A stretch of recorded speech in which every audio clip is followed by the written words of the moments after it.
இயேசு எந்தன் வாழ்வின் பலனானார், எனக்கென்ன ஆனந்தம். இயேசு எந்தன் வாழ்வின் பலனானார், எனக்கென்ன ஆனந்தம். எந்தன் வாலிப காலமெல்லாம் எந்தன் வாழ்க்கையின் துணையானார். எந்தன் வாலிப காலமெல்லாம் எந்தன் வாழ்க்கையின் துணையானார். உம் நாமமே தழைத்தோங்க நான் பாடுவேன் உமக்காக. இந்த இதயமே உமை பாடும், இந்த நினைவுகள் உமதாகும். இந்த இதயமே உமை பாடும், இந்த நினைவுகள் உமதாகும். இயேசு எந்தன் வாழ்வின் பலனானார், எனக்கென்ன ஆனந்தம். இயேசு எந்தன் வாழ்வின் பலனானார், எனக்கென்ன ஆனந்தம்.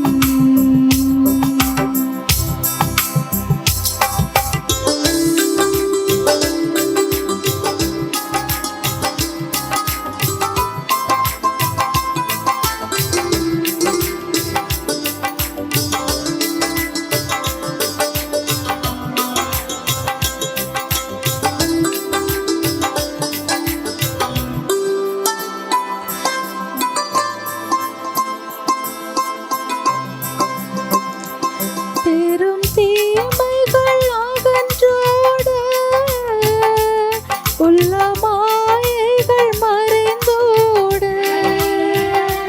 பெரும் தீமைகள் அகன்றோட, உள்ள மாயைகள் மறைந்தோட. உமதாவின் அருள் காண வரும் காலங்கள் உமதாகும்.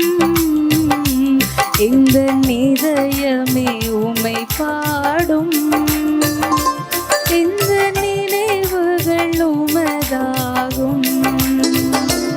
இந்த இதயமே உமை பாடும், இந்த நினைவுகள் உமதாகும். இயேசு எந்தன் வாழ்வின் பலனானார், எனக்கென்ன ஆனந்தம். இயேசு எந்தன் வாழ்வின் பலனானார், எனக்கென்ன ஆனந்தம்.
என் இதயமே உம்மை பாடும், எந்த நினைவுகள் உமதாகும்.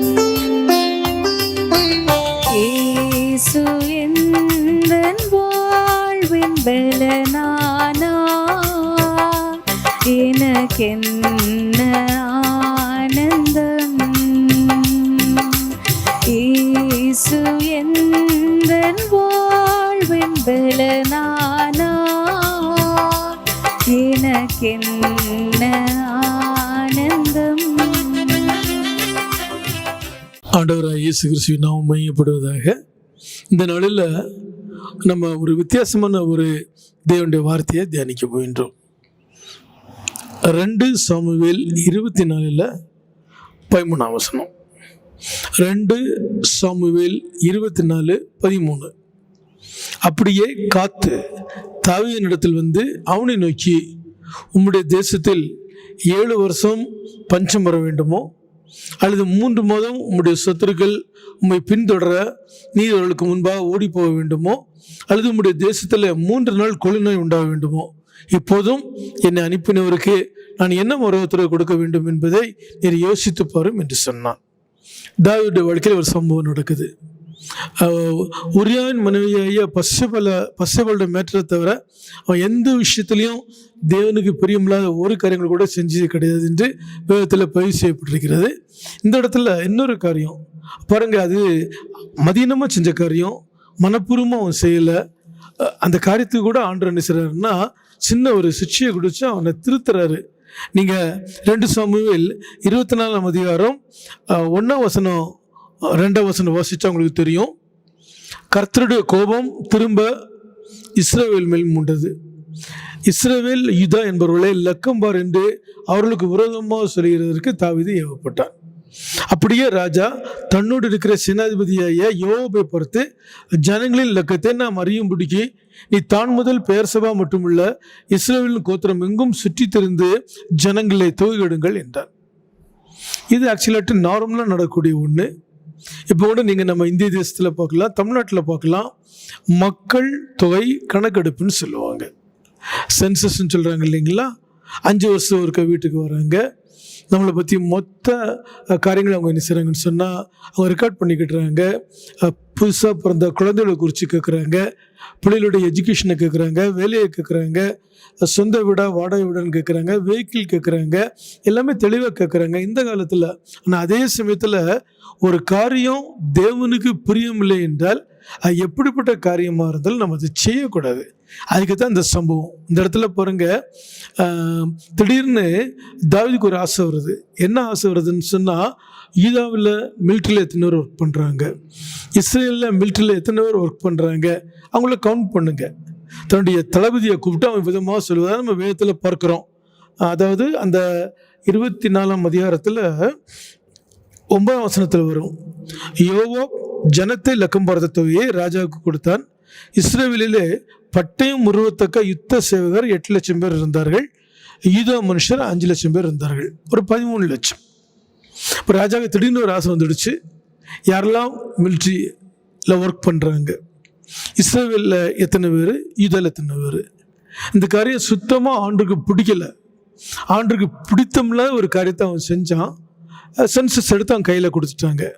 அவன் சென்சஸ் எடுத்து அவன் கையில் வந்ததுக்கு பிறகு அவனுக்கு ரொம்ப சங்கடமாக போயிடுச்சு. அந்த காரியத்தை குறித்து அவன் ஃபீல் பண்ணுறான். என்ன ஃபீல் பண்ணுறான்னா, ஜனங்களே எண்ணின பின்பு ராஜாவின் இருதயம் அவனை வாதித்தது. அப்பொழுது தாவீது கர்த்தரை நோக்கி, நான் இப்படி செய்ததுனாலே பெரிய பாவம் செய்தேன். இப்போதும் ஆண்டவரே, உங்கள் அடியான் அக்கிரமத்தை நீக்கிவிடும், நான் மகா புத்தியனமாய் செய்தேன் என்றார். எத்தனையோ மக்களை பாருங்களா, ஆண்டுக்கு பிரியமாக இருப்பாங்க, நல்ல ஊழியக்காரங்களாக இருப்பாங்க, நல்ல உதவிக்காரங்களாக இருப்பாங்க, நல்ல கனமுருந்திய ஸ்திரீகளாக இருப்பாங்க, மூப்பர்களாக இருப்பாங்க, விசுவாசிகளாக இருப்பாங்க, ஆண்டவருக்காக எவ்வளவோ காரியங்களை வரைக்கமாக செய்வாங்க. ஆனால் சில சமயத்தில் என்ன செய்கிறாங்கன்னு சொன்னால், புத்தியினமாக தங்களுடைய சுயத்தின்படி தேவ ஆவியால் நடத்தப்படாமல் ஒரு சில காரியங்களை செஞ்சுருவாங்க. செஞ்சுக்கு பிறகு ஃபீல் பண்ணுறாங்க. திருமுறைக்குரியது பிரியமுள்ள புத்தினர் கடந்து கொண்டு சிக்ஷிப்பாராம். ஒரு மனுஷி தேவனுக்கு பிரியமாக ஜீவிக்கும் போது, அவங்களோட வாழ்க்கையில் அறியாமல் ஒரு தவறு பண்ணும்போது தேவன் அவங்களை என்ன செய்கிறாருன்னு சொன்னால் சில சிக்ஷைகள் கொடுத்து திருத்துறாரு.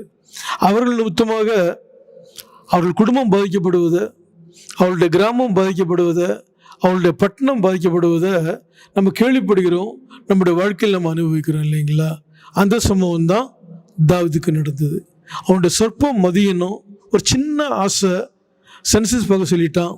சரி, ராஜா வச்சதை சென்சஸ் பார்த்து கவுண்டபிள் நம்பர் சொல்லிட்டாங்க. அப்புறம் தான் ஃபீல் பண்ணுறான், ஐயோ இது என்னுடைய தெய்வத்துக்கு பிடிக்காத, நான் தெரியாமல் பண்ணிட்டேனே, நான் என்ன செய்கிறது, ரொம்ப யோசித்து குழம்புறான். அந்த சமயத்தில் பாருங்க, ஆண்டவர் தன்னுடைய ஊழியக்காரர் மூலமாக தாவீதுக்கு ஒரு காரியத்தை சொல்லி அனுப்புகிறாரு. 2 சாமுவேல் 24:11 அதை குறித்து எழுதப்பட்டிருக்குது. தாவீது காலமே எழுந்திருந்த போது தாவீதின் ஞானதரிசிக்காரனாகிய காத்தனும் தீர்க்கதரிசிக்கு கர்த்தருடைய வார்த்தை உண்டாகி சொன்னது, நீ தாவீதினிடத்தில் போய் 3 காரியங்களை உனக்கு முன்பாக வைக்கிறேன், அவைகளில் ஒரு காரியத்தை தெரிந்து கொள், அதை நான் உனக்கு செய்வேன் என்று கர்த்தர் உரைக்கிறார் என்று சொல் என்றது. முதல்ல படிச்சோம் பார்த்தீங்களா? பட்டயமா, பஞ்சமா, இல்லாவிட்டா எதிரிகள் உங்களை துரத்தணுமா? ரொம்ப வித்தியாசமான காரியம். நீ அநேக மக்களோட வாழ்க்கையில் அதான் நடக்குது. அவங்க தேவனுக்கு பிரியமாக இருப்பாங்க, ஏதோ ஒரு இடத்துல எங்கேயோ கோட்டை விடுவாங்க. எந்த இடத்துல கோட்டை விட்டாங்கன்னு அவங்களுக்கு புரிஞ்சிருது, ஃபீல் பண்ணுறாங்க. அவன் பாருங்க, பழைய ஏற்பாட்டு நாட்களில் தாவீது ஒரு காரியத்தை செஞ்சான், அவன் ஃபீல் பண்ணான். தேவ சமூகத்தில் அவன் வருந்தி அவன் என்ன செஞ்சான், தன்னை தாழ்த்தி அவன் என்ன செஞ்சான், வேண்டிக் கொண்டான். தன்னுடைய ஊழியக்காரர் அனுப்புகிறாரு. ஊழியக்காரர் வந்து சொல்கிறாரு, என்ன சொல்கிறாருன்னு சொன்னால், 3 காரியங்களை உனக்கு முன்பாக வைக்கிறேன். எத்தனை காரியம்? 3 காரியங்கள் உனக்கு முன்பாக வைக்கிறேன், அவைகளில் ஒரு காரியத்தை தெரிந்து கொள், அதை நான் உனக்கு செய்வேன் என்று கர்த்தர் உரைக்கிறார் என்று சொல் என்றார். அப்பொழுது தாவீதினிடத்தில் வந்து அவனை நோக்கி, உம்முடைய தேசத்தில் 7 வருஷம் பஞ்சம் வர வேண்டுமோ, அல்லது 3 மாதம் உம்முடைய சத்துருக்கள் உம்மை பின்தொடர நீர் அவளுக்கு முன்பாக ஓடி போக வேண்டுமோ, அல்லது உம்முடைய தேசத்தில் 3 நாள் கொள்ளை நோய் உண்டாக வேண்டுமோ, இப்போதும் என்னை அனுப்பினவருக்கு நான் என்ன மருவத்திற்கு கொண்டு போக வேண்டும் என்பதை நீர் யோசித்து பாரும் என்று சொன்னான். 3 விஷயத்தை முன்னாடி வைக்கிறாங்க. 1, நீ தப்பு பண்ண, உன் தப்புக்கு தெரிஞ்சோ தெரியாமையோ உன்னுடைய சேனாதிபதியும் உடன்பட்டான். அந்த ஜனங்களும் என்ன செஞ்சாங்கன்னா கரெக்டாக கவுண்டபிள் நம்பரை சொன்னாங்க. ஒரு சின்ன காரியம், ஆனால் தேவனுடைய பார்வையில் தேவனுக்கு பிரியமில்லாத காரியம், அதே ஒரு பனிஷ்மெண்ட்டு. அது நீங்கள் தான் எதுன்னு சூஸ் பண்ணணும்னு ஊழியக்காரன் வந்து சொல்லி கொடுக்குறான். முதல்ல என்னவா, 7 மாதம் பஞ்சம். நீங்கள் பாருங்கள், இந்த நாளில் நீங்கள் கேள்விப்பட்டிருப்பீங்க, பஞ்சங்கிறது சாதாரண காரியம் கிடையாது. சோமாலியாவில் ஒரு பஞ்சம்னு சொல்கிறாங்க இல்லைங்களா?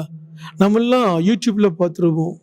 பாருங்கள், அந்த சின்ன சின்ன குழந்தைகள், ட்ரெஸ்ஸு கிடையாது, அங்கே குளிச்சு எத்தனை நாள் இருக்குமோ, சுகாரமே கிடையாது, ஒரு சின்ன ரொட்டி துண்டுக்காக அப்படி கீழே நிற்கிறாங்க.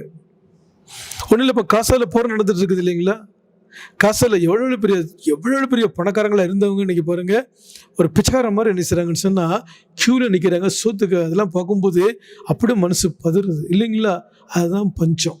பாருங்கள், 7 மாதம் உன் தேசத்தில் பஞ்சம் வரணுமா, அல்லது அடுத்து என்ன பனிஷ்மெண்ட்டு, 3 மாதம் உம்முடைய சத்துருக்கள் உண்மை பின்தொடர நீர் அவளுக்கு முன்பாக ஓடி போக வேண்டுமோ. இப்போ 2 நாள் ஃபைட் நடந்தது பார்த்தீங்களா, இந்தியா பாகிஸ்தானில். அவன் பாருங்கள், இந்தியா கரெக்டாக குறிப்பார்த்து பாகிஸ்தானில் யார் யார் தீவிரவாதிகளோ கரெக்டாக அங்கே எல்லாம் என்ன செஞ்சுறாங்கன்னா அவங்க ஏவுகணையை அனுப்பி அழிச்சிட்டாங்கன்னு ரிப்போர்ட்டு. பாருங்கள், எத்தனை பேர் பாதிக்கப்பட்டிருப்பாங்க. நல்லவங்களும் இருக்கலாம், நம்ம இல்லைன்னு சொல்ல முடியாது இல்லைங்களா? எத்தனை இடங்கள் இப்பவும் யுத்தம் நடக்குது, நல்லவங்களும் என்ன செய்கிறாங்கன்னா செத்து போகிறாங்க இல்லைங்களா? அவன் பாருங்க, எத்தனை மாதம் ஆண்டவர் சொல்கிறாருன்னு சொன்னால் 3 மாதம் சத்துருக்கள் பின்தொடர கஷ்டப்படணும், இல்லாவிட்டால் 3 நாள் கொள்ளை நோய். இன்றைக்கி ஜென்ரேஷனுக்கு நான் சொல்ல வேண்டிய அவசியமே கிடையாது. 3 வருஷத்துக்கு முன்னாடி தான் கொரோனா வந்தது. ஜனங்கள் கொத்தாக செத்தாங்க. எனக்கு தெரிஞ்சு எத்தனையோ ஊழியருங்க செத்தாங்க, எத்தனையோ நல்லவங்களும் இறந்தாங்க. இப்போ கூட பழையபடியும் கொரோனா வருதுங்கிறாங்க, யாரும் கண்டுக்கிறதே கிடையாது. அதுக்கு அவ்வளோதான் மரியாதை. இப்போ வீரியம் இல்லைன்னு சொல்கிறாங்க. எனிவே, இந்த 3ஐயும் நம்முடைய ஜென்ரேஷனில் நம்ம பார்க்குறோம். எதை பார்க்குறோம்? ஃபஸ்ட்டு பஞ்சத்தை நம்ம கேள்விப்படுறோம். 2வது எதிரிகள் மேல் வெற்றி, அதாவது எதிரிகள் நம்ம மேலே வெற்றி பெற்று அப்போ நம்முடைய லைஃப் எப்படி இருக்கும் அன்றாடங்களை பற்றி நம்ம தெரிஞ்சுக்கிட்டுறோம். இல்லாவிட்டால் கொள்ளை நோய். ஆண்டவர் கேட்கும்போது அவன் பயந்துட்டான். அப்பொழுது தாவீது காத்தை நோக்கி கொடிய எடுக்கையில் அகப்பட்டிருக்கிறேன், இப்பொழுதும் நம் கர்த்தருடைய கையிலே விழுவோமாக, அவருடைய இறக்கைகள் மகா பெரியது, மனுஷருடைய கையிலே விழாதிருப்பினாங்க என்றான். பாருங்க, அந்த சூழ்நிலை கூட அவன் கர்த்தரை நம்பினான், கர்த்தருடைய கருத்தில் விழுந்துட்டான். ஒரே ஒரு நாள் சங்காரத்தை வந்து இந்த ஜனங்கள் அழிக்கிறாராம்.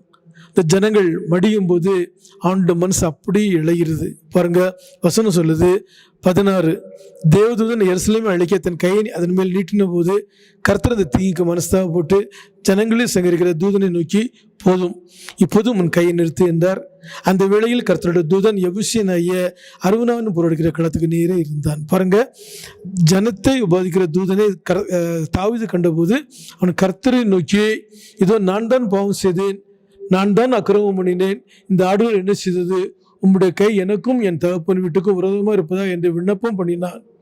அன்றைய தினமே காத்து நிசுறாருன்னா தாவீதிடத்துல வந்து அதனுடைய பரிகாரத்தை சொல்றாரு. தேவ கோபம் இந்த ஜனங்களை விட்டு நீங்குது.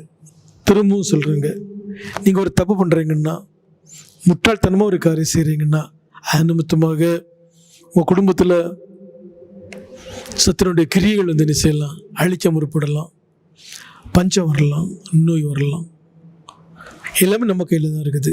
ஆனால் அதே சமயத்தில் கர்த்தருடைய வார்த்தையை கேட்டு நீங்கள் கர்த்தருடைய வார்த்தையை கீழ்ப்படியும் போது உங்களை அவர் உள்ளங்கையில் வச்சு தாங்குவார். வசனம் சொல்லுது, என் உள்ளங்கையில் ஒன்று வரைந்திருக்கிறேன். ஆகவேதான் சொல்கிறேன், எந்த சூழ்நிலையாக இருந்தாலும் சரி, ஒருத்தவங்களோட வாழ்க்கையில் பஞ்சம் வந்தாலோ, கொள்ளை நோய் வந்தாலோ, அல்லது எதிரிகள் உங்கள் குடும்பத்துக்கு மேலே வெற்றி பெற்றாலோ புரிஞ்சுக்குங்க, ஏதோ ஒன்று உங்கள் வாழ்க்கையில் தேவனுக்கு பிரியமில்லாமல் நடந்திருக்குது. அதை நீங்கள் புரிஞ்சு தேவசமத்தில் ஒப்பு கொடுத்து நீங்கள் தேவசமத்தில் விண்ணப்பிக்கும் போது ஆண்டவர் என்ன செய்கிறாருன்னா துக்கத்தை சந்தோஷமாக மாற்றுறாரு, உங்களுடைய குறைவை நிறைவாய் மாற்றுறாரு. தாவீதுடைய வாழ்க்கையில் நம்ம எவ்வளோ காரியங்கள் கற்றுக்கொள்ளலாம். எந்த சூழ்நிலையாக இருந்தாலும் சரி, அவருடைய வாழ்க்கையில் பஞ்சமோ சத்துருடைய ஆளுகையோ கொள்ளுநோயோ வரும்போது, கிறிஸ்தவங்களுடைய வாழ்க்கையில் வரும்போது, உங்களுடைய இந்த வாழ்க்கையில் வரும்போது தயவுசெய்து சோர்ந்து போகக்கூடாது. ஏதோ ஒன்று நம்மகிட்ட இருக்குது, நம்ம புரிஞ்சு நம்ம ஆண்டுகிட்ட சரண்டர் ஆகும்போது நிச்சயமாகவே ஆண்டவர் மீண்டுமா நம்ம திரும்புவார், அன்பாக இருப்பார், அவளுக்கு எல்லாம் விலைக்கு நீங்கள் பாதுகாத்து கொள்வார். இதுக்குரிய ஞானத்தை ஆண்டவர் தான் உங்களுக்கும் எனக்கும் கொடுக்கணும். ஜெபம் பண்ணுவோம். கர்த்தாவே, இந்த வார்த்தையின்படியே இந்த செய்தியை கேட்குற ஒவ்வொரு ஜனங்களையும் உங்களுடைய கரங்களில் ஒப்பு கொடுக்கிறேன். உம்முடைய பார்வையில் நாங்கள் எல்லோரும் வெளியேறப்பட்ட ஆத்துமாக்கள் நன்றாக இருந்திருக்கிறோம். எங்களை அறியாமல் எங்களுடைய வாழ்க்கையில் ஒரு சிறிய விஷயத்தில் தவறுனாலும் கூட நான் உங்களுக்கு பிரியமுள்ள பிள்ளைகளாக இருக்கிறபடினால இதை கடந்து கொண்டு சிக்ஷிக்கிறேன். அதை சந்தோஷமாக ஏற்றுக்கொண்டு இப்படிப்பட்ட காரியங்களிலிருந்து மீண்டு வர எங்களுக்கு உதவி செய்வராக. எந்த சூழ்நிலையிலும் ஆவிக்குரிய பஞ்சமோ உலக பிரகாரமான பஞ்சமோ எந்த சூழ்நிலையிலும் எங்கள் மீது சத்திரை விற்றுக்கொள்ளாதபடி, ஆண்டவரே சுத்திரம் கொள்ளை வராதபடி கர்த்தர் காத்துக்கொள்வீராக. உம்முடைய நாமம் மையப்படட்டும். இயேசுவின் நாமத்தில் பிதாவே, ஆமென். கர்த்தர் ஆசீர்வதிப்பாராக.